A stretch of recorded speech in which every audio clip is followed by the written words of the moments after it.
दिवसांमध्ये मुख्यमंत्री बदलू शकतो, तर मग तुमचा आम्ही जी आर का काढू शकत नाही, हा माझा पहिला मुद्दा आहे.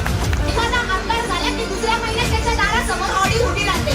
भीक मागत नाही आहोत तुमच्याकडे, भिका तुम्ही मागायला आले ते आम्हाला मत द्या, आम्हाला मत द्या. मी नाव कोणाचंच घेत नाही, पण तो कृषी मंत्री जो असेल तो त्या कामासाठी त्याचा पीए ठेवतो. मग आम्ही इतके पागल आहोत आणि इथे एज्युकेशन घेऊन आस्थापनेमध्ये काम करतोय?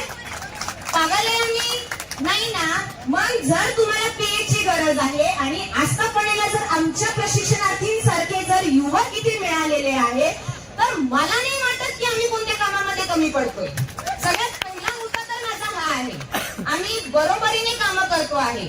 शासनाची कुठलीही कामं असू द्या, कुठल्याही विभागातली कामं असू द्या.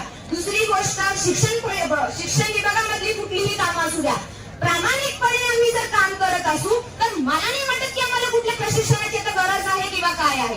रोजगार द्या आणि विषय मिटवून टाका. जर तुमचा एका दिवसामध्ये मुख्यमंत्री बदलू शकतो, तर मग तुमचा आम्ही जी आर का काढू शकत नाही, हा माझा पहिला मुद्दा आहे. मुख्यमंत्री बदलायला तुम्ही विचार नाही करत, जी आर काढण्यासाठी तुम्ही एवढा 3 महिने विचार करताय कशासाठी? सगळ्या गोष्टी इथे मुलं उन्हातानाची बसतायत, उन्हातानातून इतक्या लांबून येत आहेत. ह्या गोष्टी या लोकांना दिसत नाही.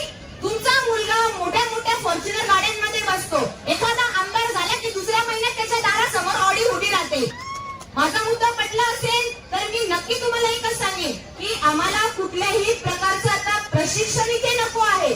आम्हाला फक्त आणि फक्त आमचा रोजगार वाढवून द्या, आमचा कार्यकाळ वाढवून द्या, हीच आमची इच्छा सर्व प्रशिक्षणार्थींची आहे. आम्ही काही भीक मागत नाही आहोत तुमच्याकडे. भिका तुम्ही मागायला आले ते आम्हाला मत द्या, आम्हाला मत द्या. आम्ही मत दिलं, आम्ही निवडून दिली. भीक आम्ही तुम्हाला दिली, तुम्ही आम्हाला भीक नाही दिली. ठीक आहे, आम्ही तुमच्या गोष्टींना भरलो.